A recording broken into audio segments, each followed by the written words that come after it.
Hello बच्चों, आज हम क्लास 12 का एक और इम्पॉर्टेंट पीवाईक्यू जो 2023 में क्वेश्चन आया हुआ है और एनसीईआरटी बेस्ड है, इसे लेके आ रहे हैं। तो सवाल ये कह रहा है कि आपसे एक क्यूबिकल बॉक्स है, उस क्यूबिकल बॉक्स के बीच में एक चार्ज क्यू रखा हुआ है आपने। अब आपसे पूछ रहा है कि नेट फ्लक्स कितना इंड्यूस है, ये कैलकुलेट कीजिए। अब देखिए, जिन्हें फ्लक्स के बारे में नहीं पता है, फ्लक्स के बारे में थोड़ी इन्फॉर्मेशन आपको दे देता हूँ। फ्लक्स होता है number of electric field lines passing perpendicularly through a surface. अब इसका एक फॉर्मूला आपका होता है फाई का value, it is represented by phi.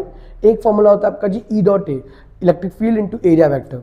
अब ये जो फॉर्मूला है ये अप्लाई होता है नॉर्मली हर किसी के लिए, लेकिन गॉस ने अपनी एक थ्योरम दी और इस फ्लक्स को निकालने का एक शॉर्टकट तरीका बताया।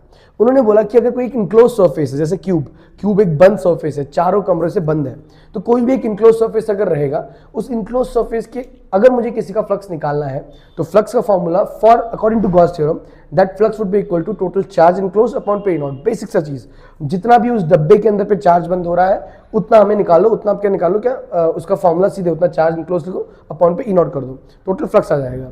अब इस क्वेश्चन में पूछ रहा है कि पूरे डब्बे से नहीं पूछ रहा है, आपसे बोल रहा है किसी एक सरफेस से निकलने को बोल रहा है, किसी एक साइड से आपका निकालिए कि टोटल फ्लक्स कितना होगा।